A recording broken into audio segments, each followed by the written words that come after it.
Welcome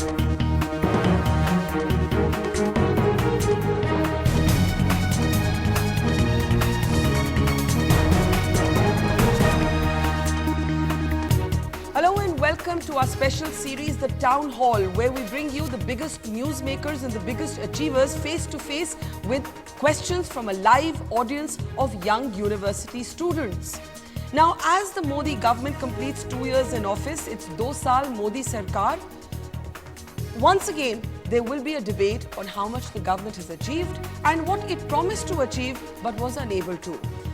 On our program today, we bring you face to face with somebody who's widely described, and there seems to be a consensus on this, as one of the top performing ministers of the cabinet. In fact, we will go so far as to say that he is the best performer in the union cabinet, somebody who steered away from all other controversy, has hunkered down and just worked. When he was the minister in Maharashtra, he used to be known as the flyaway minister because of his commitment to building flyovers in the city of Mumbai. More recently, he described himself not as a flyover minister but as a bulldozer.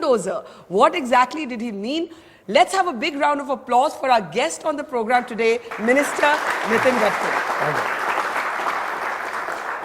Flyover minister कहते थे आपको महाराष्ट्र में, अब आपने Reuters को एक interview में बोला मैं तो बुलडोजर हूँ। ये बुलडोजर थोड़ा डरावना टाइप लगता है। देखिए, बुलडोजर के बिना फ्लाईओवर नहीं बनता।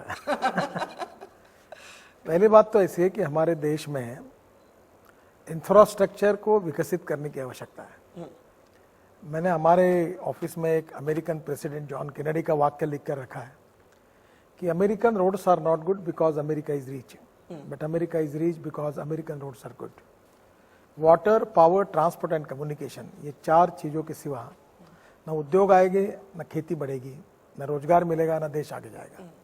तो मुझे लगता है कि ये काम जल्द से जल्द होना चाहिए, इसलिए उसको गति मिलनी चाहिए। और मैं थोड़ा किसी पर अटैक नहीं करूंगा, मेरे यहाँ रिसोर्सेस प्रॉब्लम नहीं है। मैंने अभी तक 26 मई को मैं 2,50,000 करोड़ से ज़्यादा काम दे चुका हूँ। तो आज मेरे पास पैसे का प्रॉब्लम नहीं है, टेक्नोलॉजी का प्रॉब्लम नहीं। तो क्या प्रॉब्लम है? मेरी सिस्टम फास्ट नहीं करती है, मेरा काम। Problem is the system. मैं जितना गति से काम करना चाहता हूँ, कैसा है ये गवर्नमेंट सिस्टम है, ये ऐसा रोड है कि जैसे बड़े हाईवे पे 10 किलोमीटर पे स्पीड ब्रेकर रहते हैं, यहाँ तो 1-1 फीट पर स्पीड ब्रेकर लगे हुए हैं। तो इसके कारण काम फास्ट करना अड़चन है। अभी इसमें सबसे बड़ा स्पीड ब्रेकर कौन है? Is the speed breaker the bureaucrat? Isn't it true Nitin ji that you told your bureaucrats कि भाई काम करना है तो काम करो, नहीं तो वीआरएस लेके घर जाओ? नहीं, मैं उनको भी दोष नहीं दूंगा। किसको दोष देंगे? देखिए, but you did tell your bureaucrats that either work or take VRS and बिल्कुल बिल्कुल, मैं उसमें बहुत स्पष्ट हूँ। पहली बात तो ऐसी है कि लैंड एक्विजिशन करना, अब मुझे कम से कम तो 60,000 करोड़ का लैंड एक्विजिशन करना है। तो हमारे क्या है कि स्टेट का एक्ट अलग है, नेशनल एक्ट अलग है, और बीच में 2013 में हमने नया एक्ट मंजूर करने के कारण उस एक्ट से पैसे देना है। बहुत कन्फ्यूजन था और उसके कारण बहुत जगह तकलीफें आई। मैं आपको पिछले इंटरव्यू के बारे में आपको याद होगा कि जब मैं मंत्री बना तो 385 प्रोजेक्ट्स, जिसकी 403 प्रोजेक्ट्स जिसकी कीमत 3,85,000 करोड़ थे, वो बंद पड़े थे। इसका कारण था land acquisition problem, utility shifting, forest environment clearance, railway overbridge का क्लियरेंस, लिटिगेशंस। अब लगभग वो प्रॉब्लम मेरा अभी एक 25 से 30,000 करोड़ के 20 से 21 प्रोजेक्ट अभी रहे हैं। अब मैं उसमें 4-5 टर्मिनेट कर रहा हूँ। तो क्या हुआ कि ये प्रॉब्लम्स में अभी हमने तय किया कि 80% लैंड एक्वायर्ड बिना हम अपॉइंटमेंट ऑर्डर नहीं देंगे। और तो जहां लैंड एक्विजिशन नहीं हुआ वहां पे अपॉइंटमेंट ऑर्डर नहीं दिया नहीं मिलेगा। And you are now scrapping highway projects that have been on hold for many years. नहीं, उसमें तो देखिए प्रैक्टिकल सोल्यूशन मैं बताता हूँ। मैं किसी को टर्मिनेट करूँ तो कोर्ट में जाता है, कोर्ट उसको स्टे देता है, तो मैं कुछ भी नहीं कर सकता, रिपेयर कर सकता, न नया बना सकता हूँ। तो कोर्ट में जाना ये सोल्यूशन जनता के लिए अच्छा नहीं। वो चिल्लाते रहते मेरे नाम पर। अच्छा, आपने जब बोला मेरा सिस्टम स्लो है, मेरी हाईवे पे स्पीड ब्रेकर्स है, तो वो स्पीड ब्रेकर किस रूप में आता है? Is it laws, is it poor, is it laws that need changing, is it the bureaucracy that needs changing? What is the biggest speed breaker in Nitin Gadkari's path? देखिए, अब सबसे पहली बात यह है कि कोई प्राइवेट सेक्टर हो, गवर्नमेंट सेक्टर हो, पॉलिटिकल सेक्टर हो, मीडिया हो, काम करने वाले व्यक्ति की पहली जरूरत है पॉजिटिव सोच। निगेटिव अप्रोच नहीं चाहिए। अभी जैसे मैं मंत्री हूँ, मेरा कोई भी पार्टी का एमपी आता है मिनिस्टर, तो मैं पहले सोचता हूँ इसका काम कैसे हो सकता है।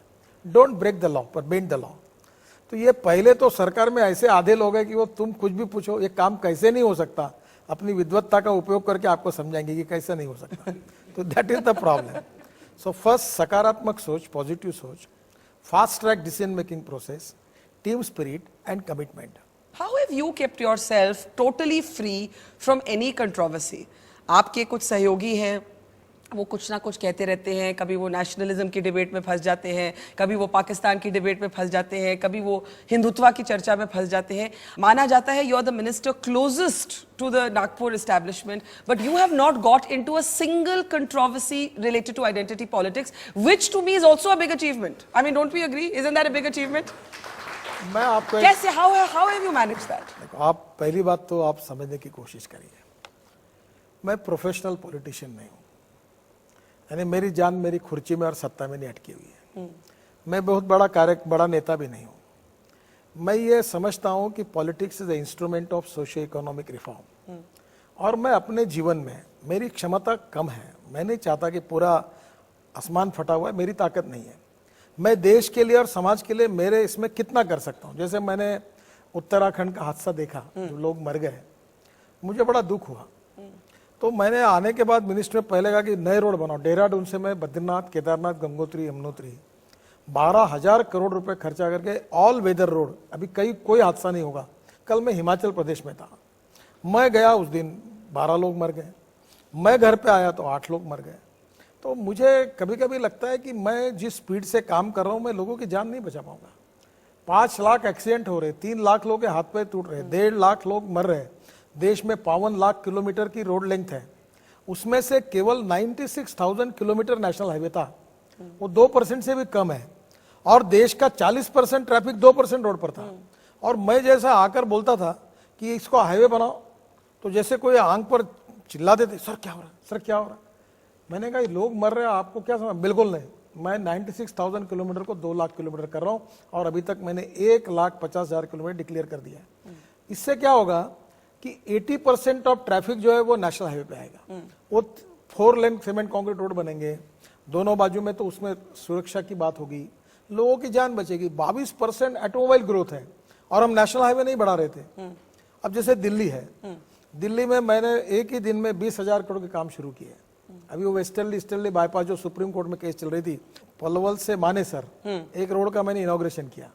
अभी ये पूरी रिंग हो जाएगी तो पंजाब, हरियाणा, राजस्थान, उत्तर प्रदेश का कोई बीच में दिल्ली आएगा ही नहीं, बाहर के बाहर चला जाएगा। नेता जी, आपने मेरे सवाल का जवाब नहीं दिया। How did you have the wisdom कि मैं जो बाकी सराउंड साउंड जिसको कहते हैं, जो आसपास मेरे शोर चल रहा है, जैसे जब जेएनयू और कन्हैया कुमार को लेके भी शोर चल रहा था, मुझे याद है आपने कहा this is an unnecessary distraction. You did not choose these as battles, you said I am here to work, मुझे इस सब में पढ़ना ही नहीं। तो ये आप अपने बाकी सहयोगियों को क्यों नहीं समझाते हैं थोड़ा सा? नहीं, ऐसी कोई बात नहीं। देखिए, मुझे पार्टी ने इस समय मेरे डिपार्टमेंट का काम दिया है, और मेरा पहला पर्पज़ है कि मैं अपने डिपार्टमेंट का काम ठीक से करूं, और मैं अपने परफॉर्मेंस सुधारूं। और मैं जैसे काम करता हूँ, वैसे अभी मैंने हमारे 12 मेजर पोर्ट थे और 3 फ्लैगशिप ऑर्गेनाइजेशन थी, सबके चेयरमैन को बुलाया। मैंने कहा आप कोई लॉस कर रहा है, कोई अच्छे से नहीं, देखो अगले मार्च में प्रॉफिट दिखाओ, और नहीं दिखा प्रॉफिट तो अपना सामान बेड बस्तेरा बांध के चलो। आश्चर्य ये हुआ कि मुझे इस साल 6,000 करोड़ प्रॉफिट हुआ। All major ports are in profit, all flagship organization हमारी तीनों प्रॉफिट में। 6,000 करोड़ प्रॉफिट है, अगले साल 8,000 करोड़ प्रॉफिट होगा, उसके अगले साल 10,000 करोड़ प्रॉफिट होगा, और बिजनेस बढ़ा। तो मैं जो काम मुझे मिला है, मैं आरएसएस वाला पक्का हूँ, इसमें तो कोई दुमत नहीं है। आपने मुझे एक बार बोला था मैं आरएसएस वाला पक्का हूँ, लेकिन मैं मंदिर भी नहीं जाता, आपको याद है? आपने कई साल पहले मुझे बोला था। नहीं है, आपका क्या आरएसएस के प्रति और हिंदुत्व के प्रति है। मेरा ये जो तुम्हारा दिल्ली का जो इंग्लिश मीडिया है, उनको पता ही नहीं सच क्या है। देखिए, हिंदुत्व और राष्ट्रीयत्व और संघ, ये सोच अलग। मैं संघ का स्वयं, मुझे क्या लगता है, संघ ने क्या सीखा है? देशभक्ति सीखा है, देश के लिए काम करो। अब देश सुखी समृद्ध संपन्न कब बनेगा? तो एक उसमें इंफ्रास्ट्रक्चर अच्छा बनेगा तो देश का एक्सपोर्ट बढ़ेगा। अभी लॉजिस्टिक कॉस्ट 18% है, मैं वो लॉजिस्टिक कॉस्ट को अगर 12% लाऊंगा तो देश का एक्सपोर्ट दुगना होगा। तो मैं पानी पर ट्रांसपोर्ट ला रहा हूं, तो यही तो देशभक्ति है। Water transport and infrastructure is देशभक्ति। This is the definition we can all agree on. 100%. नहीं, ये अगर ये एक definition है जो अभी सब बताइए सहमत है कि चाइना में 47% गुड्स पैसेंजर ट्रैफिक पानी पर है, कोरिया जापान में 43-44% है, यूरोपियन देशों में 40% है, इंग्लैंड में फ्रांस में नदी के बाजू में इंडस्ट्री है, और हमारे देश में 3.5% है, अभी 6% हुआ। अगर आप रोड से जाओगे तो 1.5 रुपया खर्चा आता है, रेलवे से जाओगे तो 1 रुपया आता है, पानी से तो 20 पैसे खर्चा आता है। दुर्भाग्य है देश का कि मुंबई से लंदन माल भेजना आसान है, सस्ता है, और मुंबई से दिल्ली भेजना महंगा है। आपने ये बहुत अच्छी बात बोली, देशभक्ति क्या है?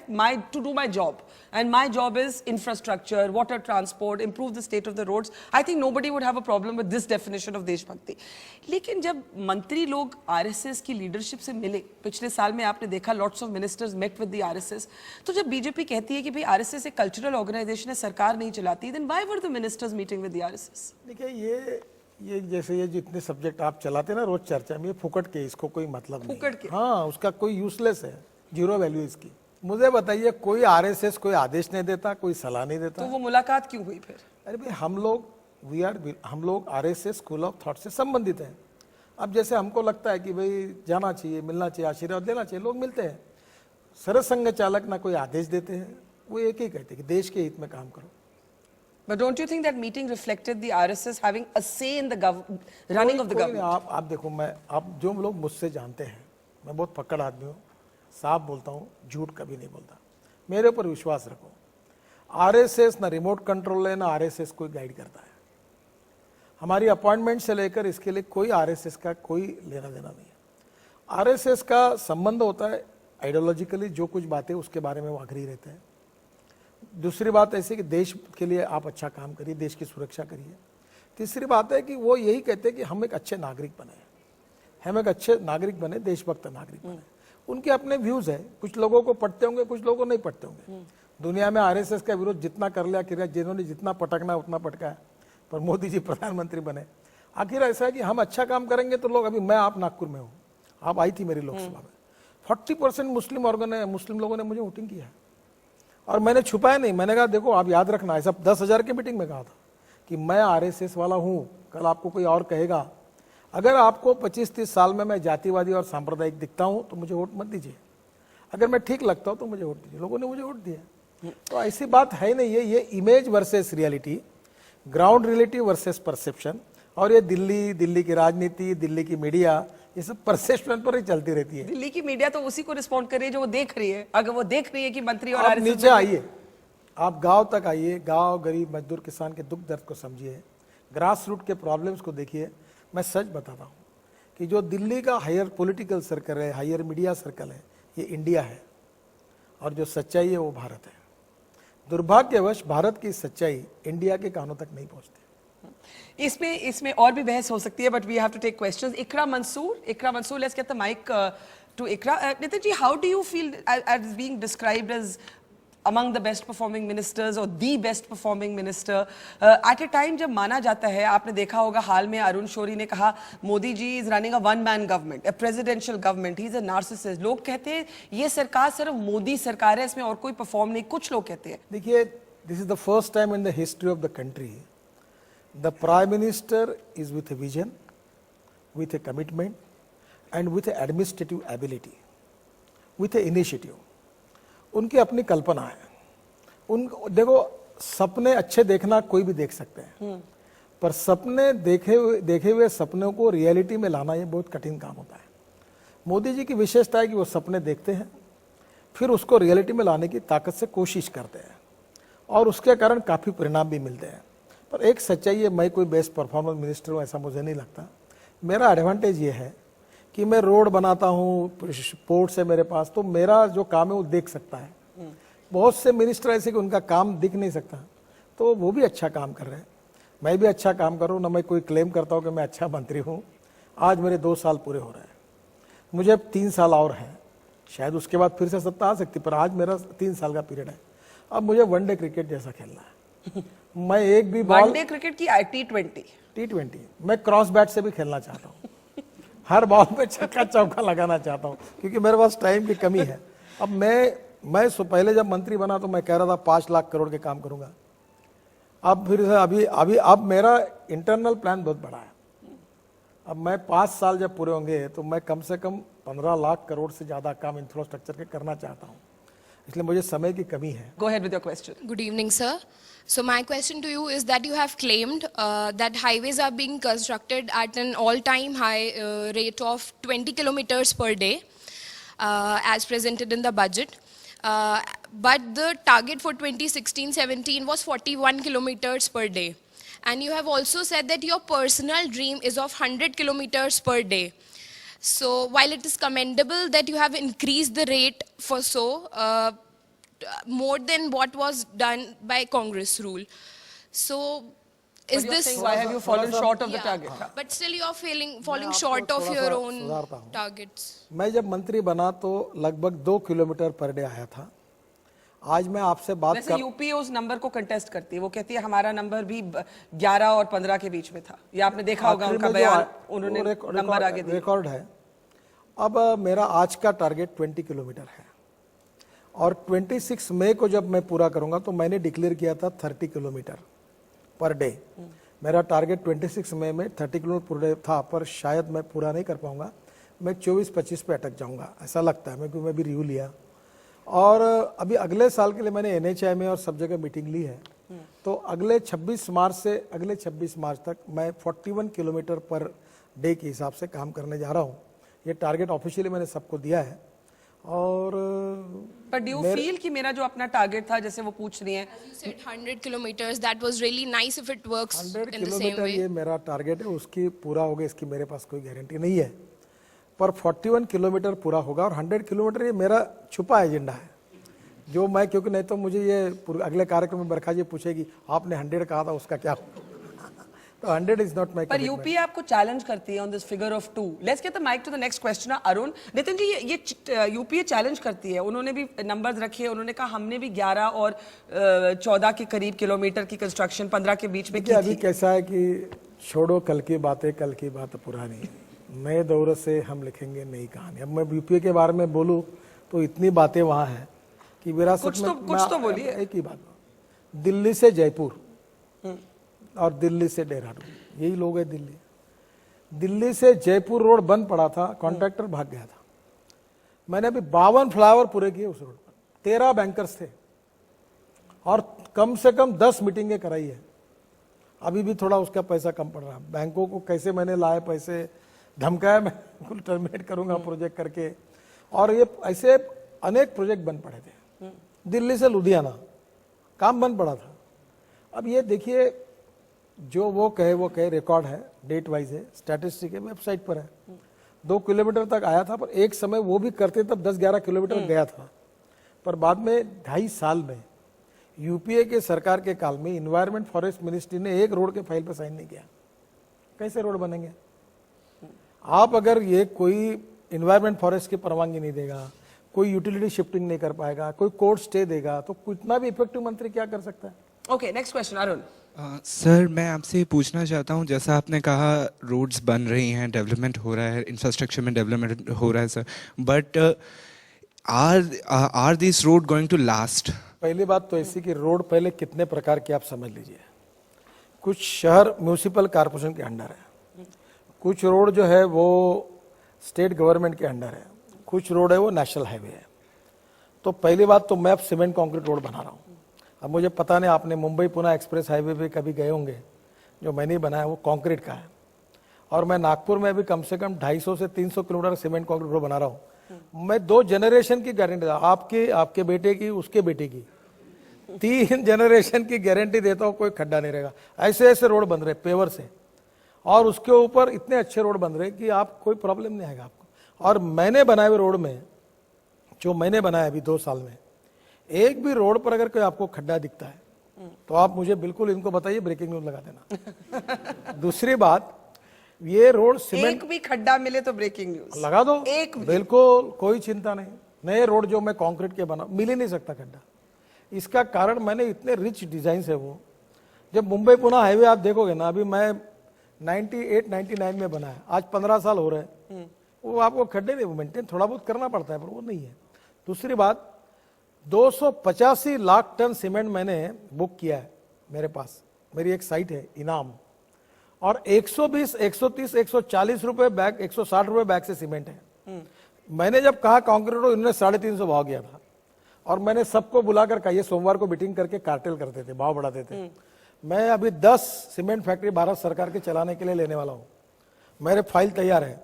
मैंने उनको कहा तुमने कार्टेल किया तो मैं 10 सीमेंट फैक्ट्री में ऐसा प्रोडक्शन निकालूंगा और 100 रुपए बैग से सीमेंट बेच के तुम्हारा बैंड बाजा बजाऊंगा।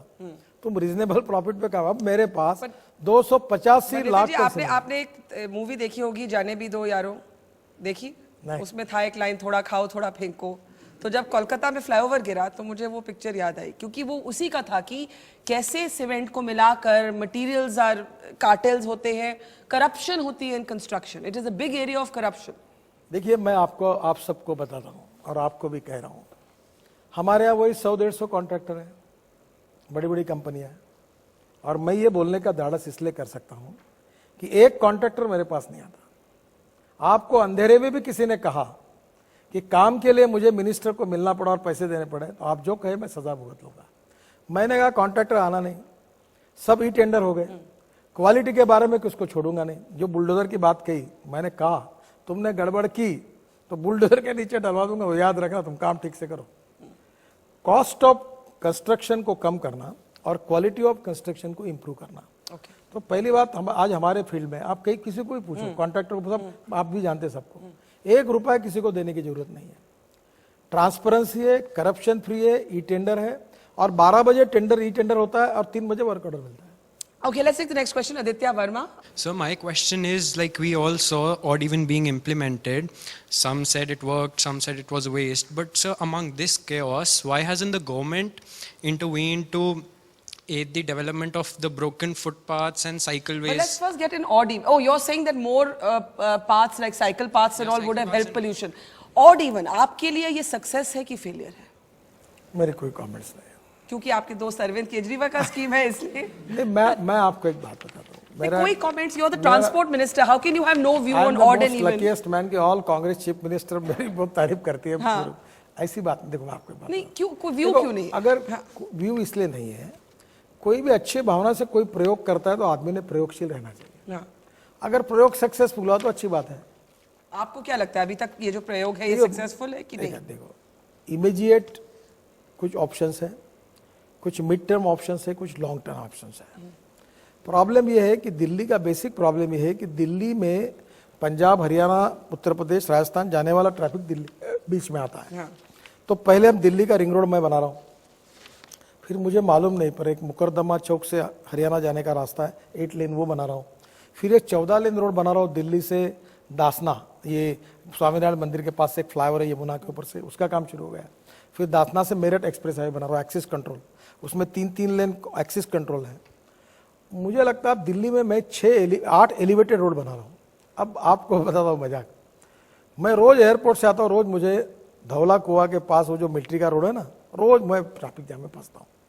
अब मुझे मुखदगद हो गई, क्या हुआ, वहाँ मिलिट्री वाले कोई जगह नहीं देते। तो मैंने वो मिलिट्री वाले को बुलाया, तो उसका कोई काम था।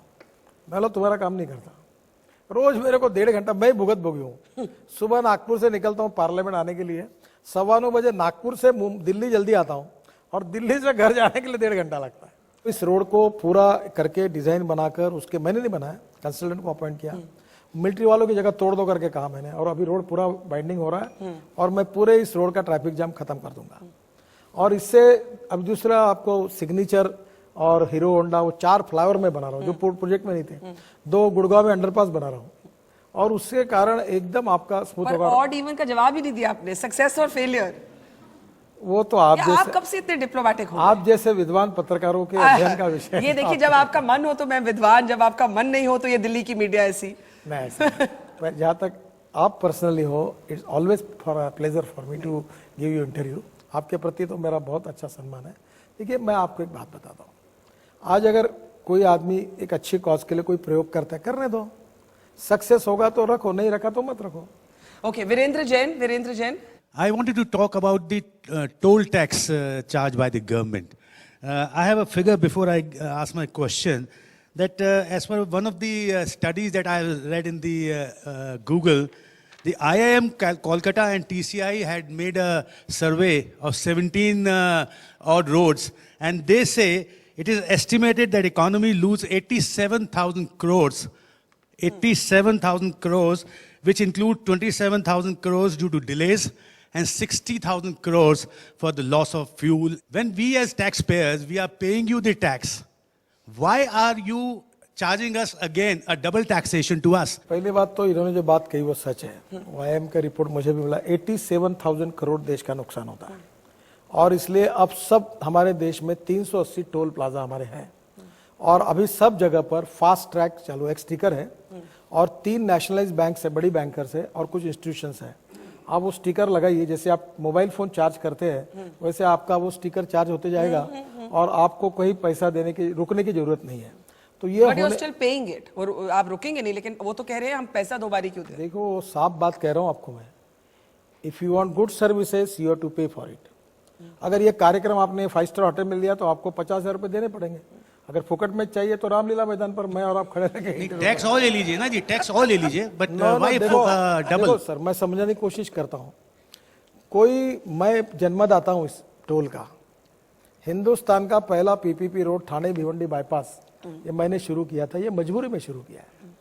सरकार के पास पैसे नहीं है सर। आज मैं 55,000 करोड़ का बजट है मेरा, अगर 3 साल और लगे तो मेरे पास आएंगे 3 लाख करोड़। मैं काम करो 15 लाख करोड़ के, तो ये पैसा मैं ला रहा, इसका कारण मेरा टोल इनकम है, उसको मैं इन्वेस्ट कर रहा हूँ।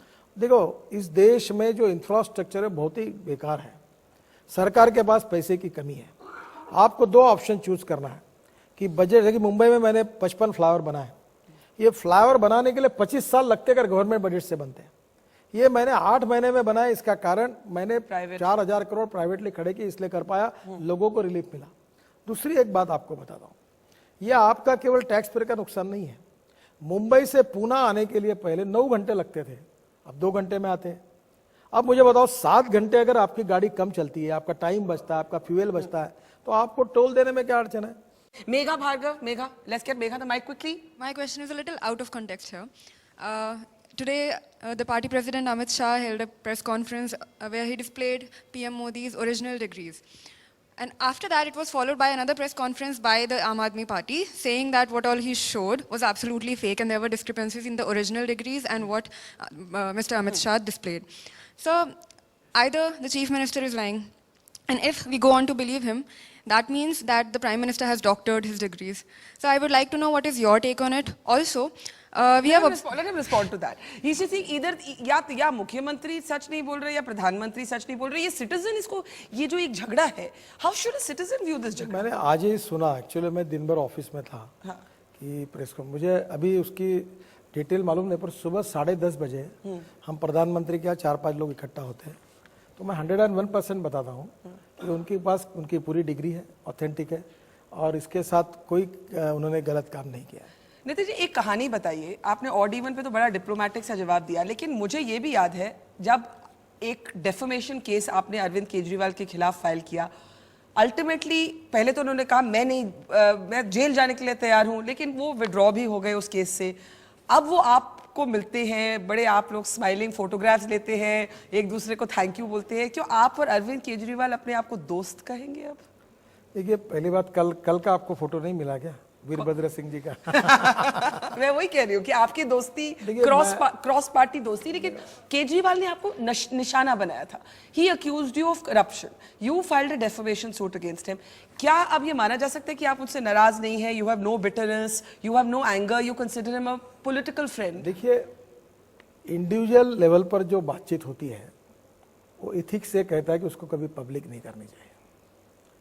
दूसरी बात, केजरीवाल जी और मेरे बीच में अब कोई विवाद नहीं है, और दूसरा वो एक पॉलिटिकल रिस्पेक्टफुल लीडर है, मैं उनको कोई एम्ब्रोसिंग पोजीशन में करना नहीं चाहता हूँ, मेरे लिए वो विषय खत्म हो गया है।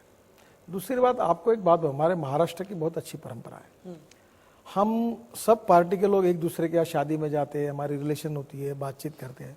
अभी पवार साहब को कभी काम पड़ता है तो मुझे फ़ोन करते, तो मैं कहता हूँ आप घर पर मुझे बताइए, मैं आता हूँ, अधिकारी को लेके आओ क्या, मैं उनके रिस्पेक्ट करता हूँ। हमारे यहाँ सुशील कुमार शिंदे को परसों सोलापुर में मेरे इसमें मैं और देवेंद्र जी थे बीच में, उनको मैंने चीफ गेस्ट बुलाया। नारायण राणे को गोवा एक्सप्रेस हाईवे की भूमि पे उसमें बुलाया। देखो, हम राजनीति में एक दूसरे के दुश्मन नहीं हैं, हम एक दूसरे के विरोधी हो सकते हैं। और दुर्भाग्यवश राजनीति में, जैसे मैं नाम नहीं लेता कुछ स्टेट का, ये कुछ इस पार्टी के एमपी इससे नहीं बात करते, उससे नहीं, एक दूसरे को सलाम तक नहीं करते। This is not a good sign of democracy. But Kejriwal right now is targeting the Prime Minister personally, saying इनकी डिग्री फर्जी है। मुझे आप लगता फिर भी है- कहते हैं उनको मुझे एक political ऐसा respect लगता है मिलनी कि चाहिए। प्रधानमंत्री जैसे व्यक्ति पर इस प्रकार, क्या है वो किसी भी पार्टी का हो, ऐसे आरोप करना, क्योंकि प्रधानमंत्री होता है और जो बातें वो पॉलिटिक्स रहता है, कुछ टीका टिप्पणी करनी पड़ती है, अपोजिशन में तो आवश्यक है, पर हम प्रधानमंत्री और राष्ट्रपति का सम्मान रखना चाहिए। और मैं ये अपेक्षा करता हूँ कि प्रधानमंत्री कोई भी पार्टी का बने, मनमोहन सिंह जी प्रधानमंत्री थे, आज प्रणब मुखर्जी राष्ट्रपति हैं, ये हमारे किसी पार्टी के नहीं हैं, ये देश के हैं। और इसलिए अब ये डिग्री वगैरह ये फजूल है, इसमें मैं खुद जानता हूँ कि प्रधानमंत्री ने ऐसा कोई गलत काम नहीं किया।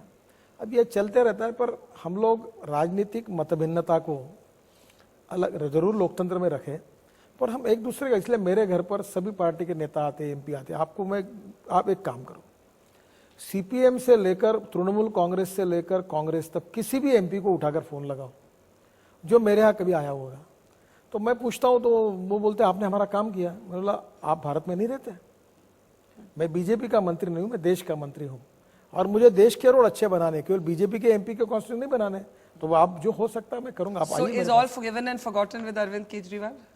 ये कब का खत्म हो गया। Well, I think that's how politics should be, isn't it?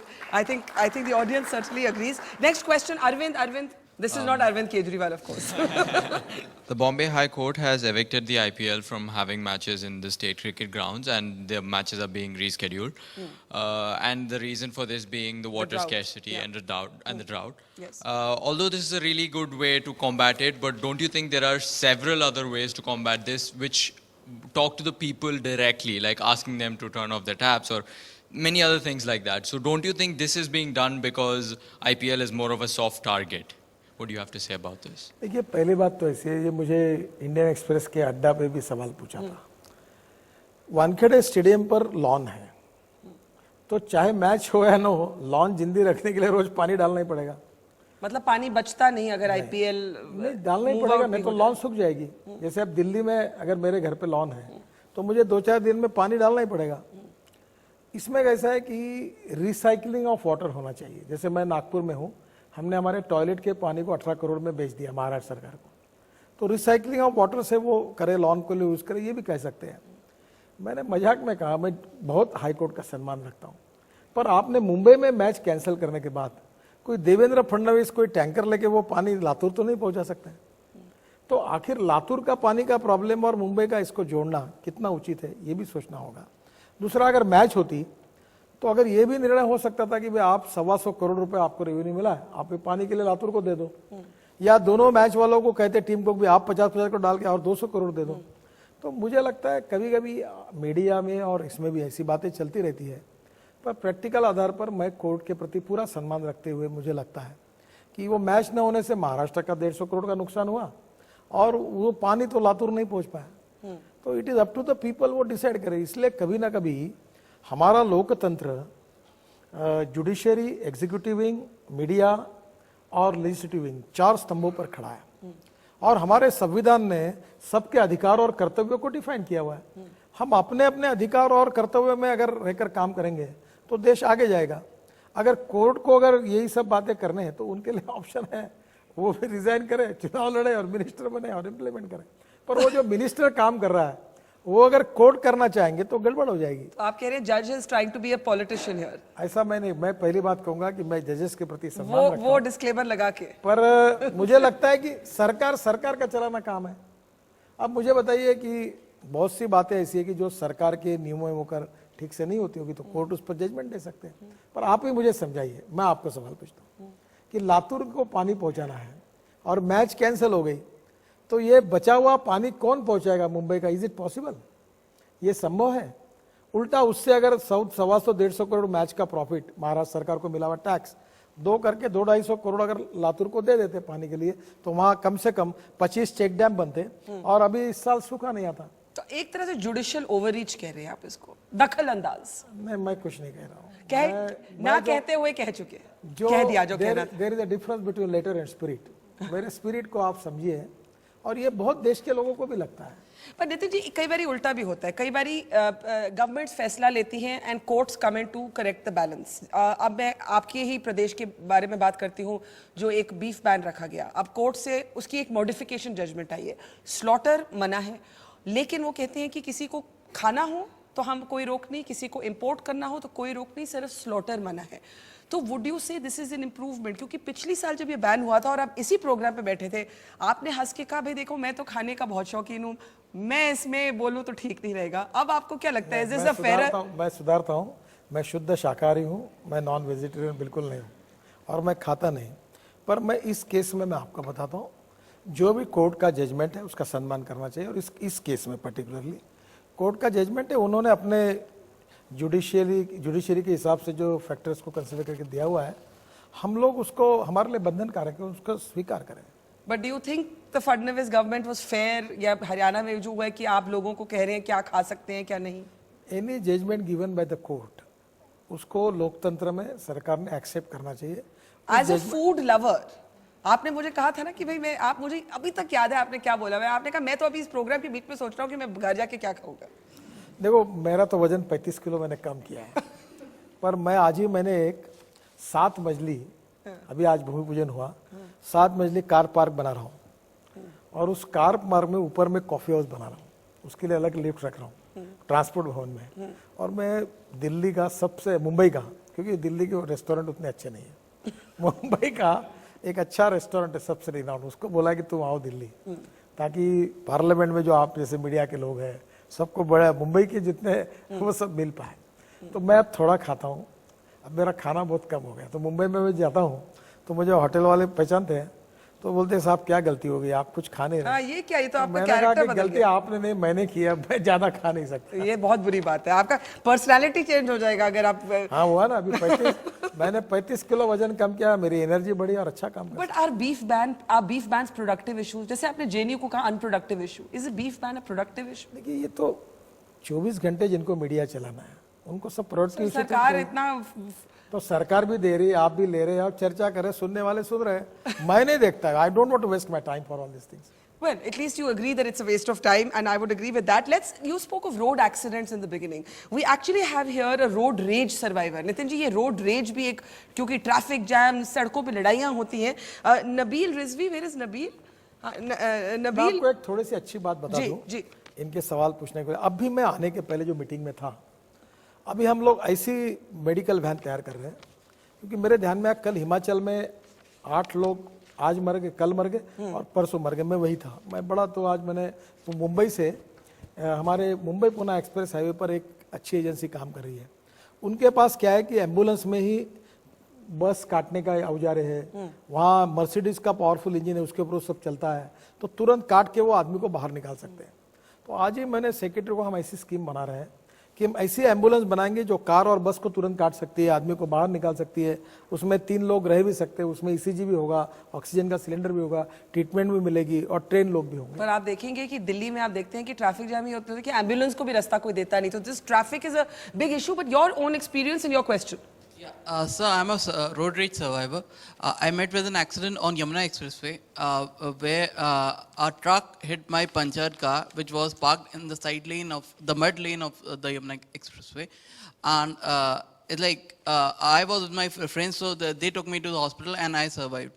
But my question is, shouldn't be the laws against drunk driving should be stronger, and the vehicle should be seized, and the person must be penalized heavily. Can you hold that for a moment, because एक और सवाल है, इन्होंने कहा इनका अपना experience, and you were very badly hurt, your skull was, what happened to you exactly? My skull got fractured and many of spinal injuries were there. So you want a stronger law against drunk driving. And Nitin ji, recently we saw this heartbreaking case जहाँ पे एक minor गाड़ी चला रहा था, and a young man, Siddharth, was killed, और वो minor गाड़ी चला रहा था, उसकी कोई पनिशमेंट नहीं, फादर के ऊपर चार्ज हुआ, लेकिन वो भी बेल पे बाहर। उसकी बहन है शिल्पा, उन्होंने एक रिकॉर्ड करके आपके लिए सवाल भेजा है, तो we'll just hear that and you can answer both of their questions together. Everybody knows about what happened with my brother Siddharth, and he's not gonna come back. And let me assure you, it has taken really a lot of effort for me to reach out to people. And here, you know, everybody knows about it, and we have been screaming about it for almost 1 month. And here I sit after 1 month in front of the camera, and I can tell you, all the accusers, the driver, the father, and the son, are out on bail. There is no charge sheet filed, and I'm still waiting for somebody to take an action. And I am not the only one, and I'm sure there are lakhs and lakhs and crores of people going through all of this. I personally feel justice delayed is justice denied. So I just want to ask Mr. Gadkari that what is he going to do to set an example to the country that you cannot get away with murders and the leniency and taking the law and order in your hand, even though you have deep pockets. And it's a very important question, because even if the father is found guilty, वो 1000 रुपए का fine और छोटी सी punishment, and उनका भाई तो गया. देखिए, पहली बात तो ऐसी कि जो उसने कहा बिल्कुल सही है, और मेरा व्यक्तिगत मत है, मैं आपको एक्सप्लेन करूंगा कि इसके लिए फादर को जिम्मेदार पकड़ना चाहिए. Father should be held responsible. बिल्कुल. दूसरी बात, मैं भी एक्सीडेंट में मेरा 4 जगह पैर टूटा हुआ, इनके जैसा मैंने भी फेस किया है.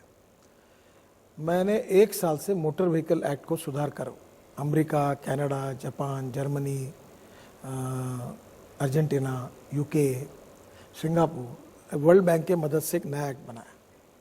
दुर्भाग्यवश ये कॉन्करेंट लिस्ट में है. स्टेट के अलग काम होते हैं, सेंट्रल अलग लिस्ट होती है, ये कॉन्करेंट है.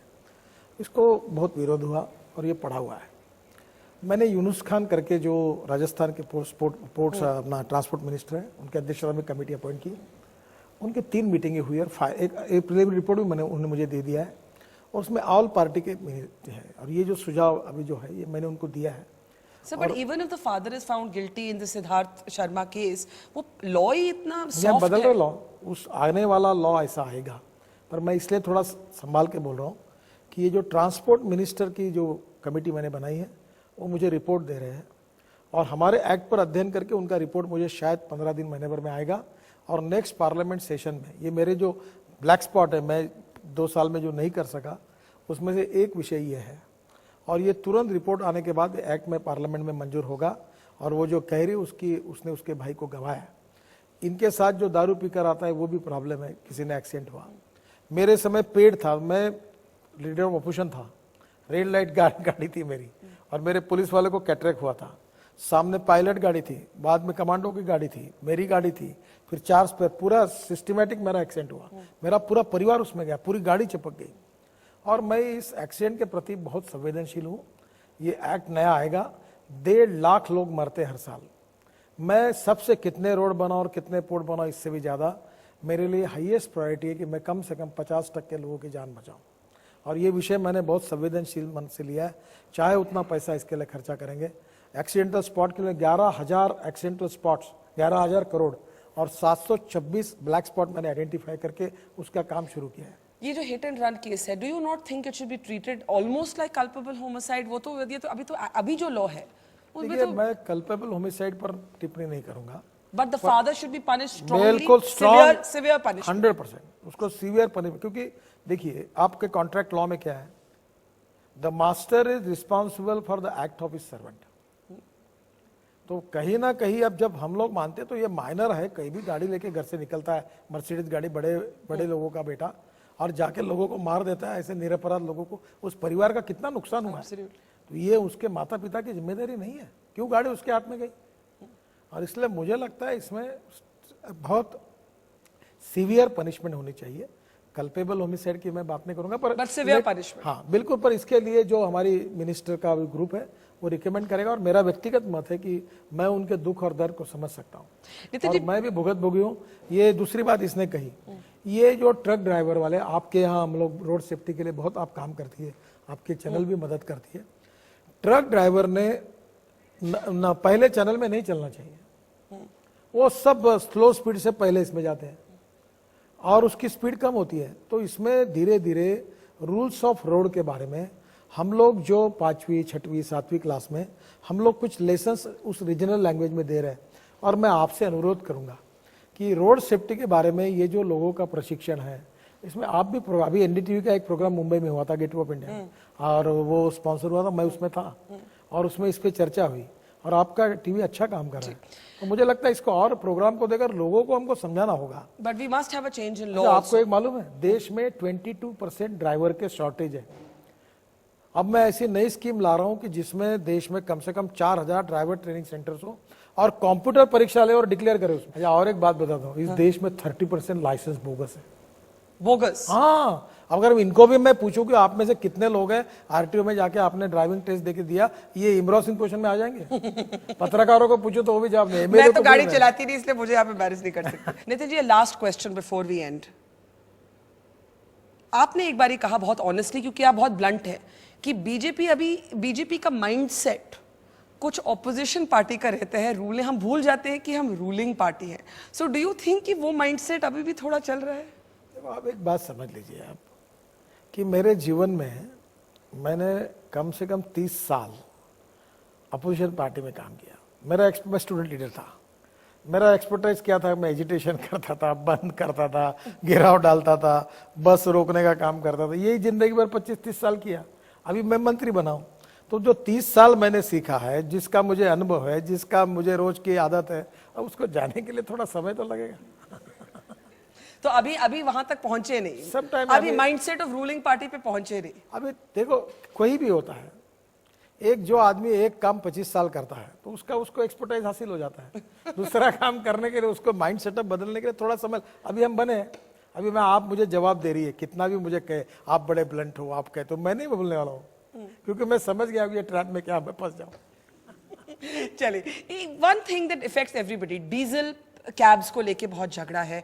You have said that they must get relief. आपने कहा ये एक्सटेंड नहीं होना चाहिए दिल्ली के बाहर।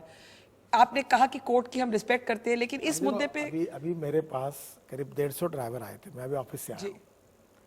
अब देखिए, उनको 2020 तक उसके पास परमिट है, उसने बैंक से कर्जा लिया है, अब 12% से लिया। गरीब लोग आए हुए हैं। एक दिन मैं सुबह कहूँ कि सब गाड़ियां बंद, तो बेचारा पैसा कैसे देगा, कर्जा कैसे चुकाएगा? देखिए, 1 अप्रैल 2020 से यूरो 6 इमिशन नॉर्म्स लागू करने का निर्णय मैंने लिया, हमारी सरकार ने लिया। Ethanol, biodiesel, bio CNG, electric car लाकर वो शुरू करने का निर्णय हमने किया। मुझे बताइए, हमने एनवायरनमेंट के लिए जो चीज 25 साल में नहीं हुई, 2 साल में सब निर्णय किए हैं। पर प्रश्न ऐसा है कि आखिर जो गरीब व्यक्ति, उसको एक सडनली मॉर्निंग हम नहीं बंद कर सकते। तो हम सुप्रीम कोर्ट को एफिडेविट करके हमने कहा कि हम आपके बात से सहमत हैं, हमको फेज वाइज इसको करने दो। But you're ready to do it phase wise? 100%. For cabs or all diesel private cars also? पहली बात तो ऐसी है कि मैंने तुरंत बात की, जैसे ट्रक डीजल का सीएनजी किट लगाकर सीएनजी पे चल सकता है, तो डीजल की गाड़ी भी सीएनजी किट उसके लिए अवेलेबल नहीं हो सकती क्या? मैंने एआरआई और सीआरटी को कहा कि तुरंत ये करिए। अब थोड़ा उसमें हम लोग जल्दी कुछ सोल्यूशन लेकर आएंगे। अगर वो गाड़ी अगर सीएनजी पे कन्वर्ट हो जाएगी तो प्रॉब्लम सॉल्व हो जाएगा। दूसरी बात, मैं कम से कम 10 लाख लीटर रोज का बायोडीजल दिल्ली में देने के लिए तैयार हूं। अगर दिल्ली की सरकार मुझे कहती है तो हम लोग ये बायोडीजल यूज करें, उससे तो 95% पोल्यूशन कम हो जाएगा। आपको मालूम है, हमारा हल्दिया पोर्ट में रेलवे इंजन बायोडीजल पे चल रहा है। ट्रक चल सकती है, गाड़ियां चल सकती है, बायोडीजल पे पोल्यूशन नहीं है। इथेनॉल पर अभी आगे आया है, अभी इलेक्ट्रिक बस हमने तैयार की है जो पार्लियामेंट को दी है। पर जो बेचारे उन्हें 2 साल 3 साल पहले गाड़ी कर्जे से ली है, 12% ब्याज है, जिसकी रोजी रोटी उसके ऊपर है, उसको कल सुबह से अगर हम कह देंगे, सुप्रीम कोर्ट है, मैं उनका सम्मान करता हूँ, आदर करता हूँ, तो तुम्हारी गाड़ी बंद हो, बेचारा क्या करेगा? लॉ एंड ऑर्डर का प्रॉब्लम तैयार होगा। इसलिए मैंने उनको कहा कि आप चिंता मत करिए, आपकी भी बात सुप्रीम कोर्ट तक पहुंचाने की बात हम करेंगे, और सुप्रीम कोर्ट को कहेंगे कि आपकी भावना से हम सहमत है, आप जो करना चाहते हैं वो भी करेंगे, पूरी तरह से देश को प्रदूषण मुक्त करेंगे। केवल आप हमको इसको फेज वाइज टाइम बना के दे दो, और हम आगे डीजल के टैक्सी का रजिस्ट्रेशन लगे तो बंद कर देंगे। पर आप इसमें हमको कोई ये मार्ग, सुप्रीम कोर्ट, मुझे लगता है कि सुप्रीम कोर्ट भी इसमें काफी संवेदनशील है, और सुप्रीम कोर्ट में इसमें से उचित मार्ग निश्चित रूप से निकलेगा। मेरा, प्रकाश जावड़ेकर जी का, सबका एफिडेविट उनके पास है, और हमने उनसे दरखास्त की है, और सुप्रीम कोर्ट निश्चित रूप में इससे मार्ग निकलेंगे। Nitin ji, very briefly, do we ever see you going back to Maharashtra politics, or are you here now on the national stage here to stay? 101% no, Not back to बिल्कुल Maharashtra. जाऊंगा नहीं। इसका कारण मैं दिल्ली आने के लिए तैयार नहीं था। तब मुझे मुंबई से ही प्यार था और महाराष्ट्र में रहना था।